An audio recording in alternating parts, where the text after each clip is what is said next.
বহাল রেখে তার সাথে সাম্য, মানবিক মর্যাদা, সামাজিক সুবিচার, ধর্মীয় স্বাধীনতা এবং সম্প্রীতি এটা যুক্ত করলে আমাদের কোনো আপত্তি নাই।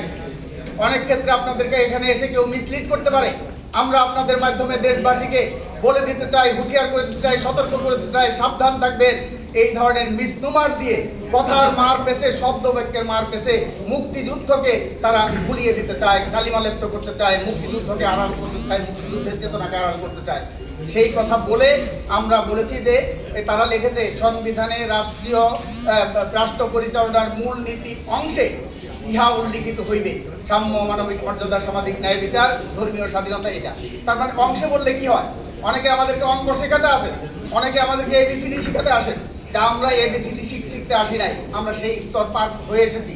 কাজে অংশে বললে কি মিনিং হয় আর সাথে বলতে কি মিনিং হয় সেইটা বাংলাদেশের সব জনগণ সেগুলো জানে।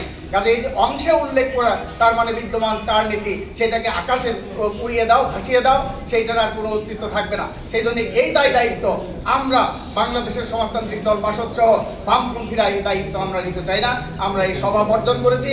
আমরা এইটা যদি বহাল রাখে, এই যে জুলাই সনদ, সেই সনদে আমরা স্বাক্ষর করতে পারবো কিনা সেটা আমাদের ভেবে দেখতে হবে। আমরা দলীয় ফোরামে সেটা আলোচনা করব।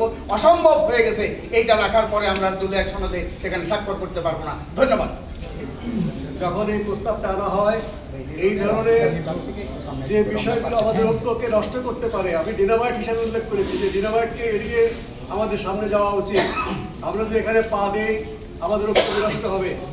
আমি যারা আমাদের অন্যান্য কেন্দ্র সংগঠন বলেছেন দুটো যুক্তি দিতে চাচ্ছি না। মূলনীতি হচ্ছে একটা আদর্শের বিষয়।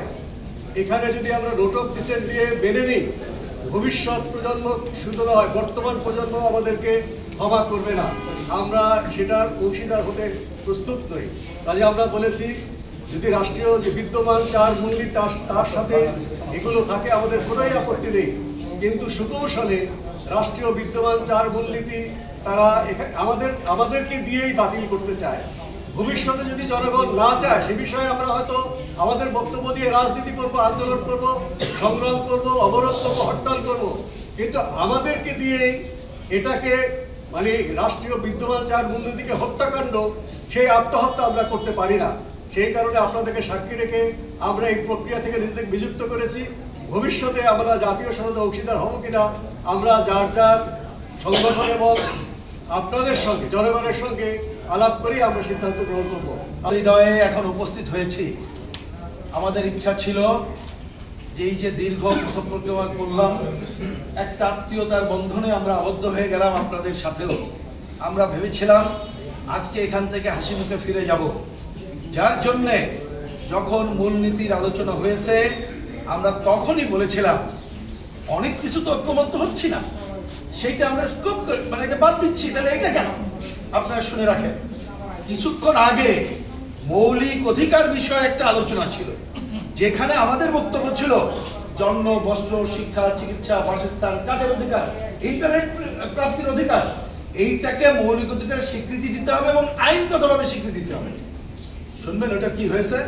অনেক দল মানে না বলে ওই আলোচনা ওরা তোলে নাই, বলছে মৌলিক অধিকার আইনি স্বীকৃতি দিতে হবে, কি কি পরে ঠিক করবে। ওনারা ওইখান থেকে পিছালেন। কিন্তু প্রথম দিন বলেছি, মোস্তাক ভাই বলেছেন ডিনামাইট, এটা আদর্শের কোশ্চেন। আমরা বলেছিলাম এটাকে আলোচনা বাইরে রাখেন, ওরা আলোচনা বাইরে রাখেন নাই। আমরা পরিষ্কার করে বলেছিলাম আমাদের সংবিধানের পার্টে ধর্মীয় স্বাধীনতা, সম্প্রীতি, সাম্য, মানবিক মর্যাদা, সুবিচার অবশ্যই থাকে, কিন্তু বলতে হবে রাষ্ট্রীয় চার মূলনীতি, কারণ এটা মুক্তিযুদ্ধের মধ্য দিয়ে অর্জিত। তাহলে এইটা বাদ দিয়ে প্রথমে নানা অঙ্কের ঘোর প্যাচে যেটা করছে, আমি আজকে বলতে বাধ্য হচ্ছি, একটু আপনারা নিশ্চয়ই আমাদের থেকেও লেখাপড়া করেন, একটু বই পড়ে দেখবেন।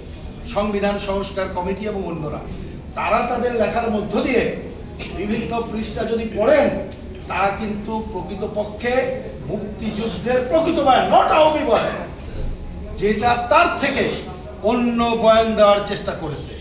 আমরা সেটাও ওভারলুক করে গিয়েছিলাম যে এইখানে যেহেতু আলোচনা টেবিলে আসে নাই, কিন্তু আজকে সেই দিকে এসে তড়িঘড়ি করে এমন একটা প্রস্তাব করে ওনারা প্রায় হাত তুলে পাশ করার চেষ্টা করলেন। তা দিয়ে আমাদের কাছে মনে হয়েছে এই ঐক্যমত্য কমিশনের যে লক্ষ্যটি স্পষ্ট, এর আগে বক্তৃতা শোনেন নাই, ৭১কে ৪৭ দিয়ে পুনঃস্থাপিত করতে চায়। অনেকটাই আগে বলেছিল এই সংবিধান ছুঁড়ে ফেলতে হবে, পুনর্লেখন করতে হবে। আমরা তার এক চেহারা আজকে দেখতে পেলাম। সুতরাং বাংলাদেশের কমিউনিস্ট পার্টি সহ অন্য যারা আছি, আমাদের পক্ষে এখানে থাকা সম্ভব না, এই জন্য চলে এসেছি। আমরা আপনাদের কাছে খুব বিনয়ের সাথে দুটি কথা বলে শেষ করি। আমাদের বন্ধুরা যেটা বলেছেন, পুরো ঐক্যমত্যের যে সনদের যে প্রক্রিয়ার সাথে ছিলাম, এইটা করব কিনা আমরা যার যার দলীয় ফোরাম, শুধু না আমরা জনগণের সাথে কথা বলবো, আমাদের সমর্থ বাহিনী দেশবাসীর সাথে কথা বলবো, তাদের সম্মতি নিয়ে আমরা থাকবো অথবা থাকবো।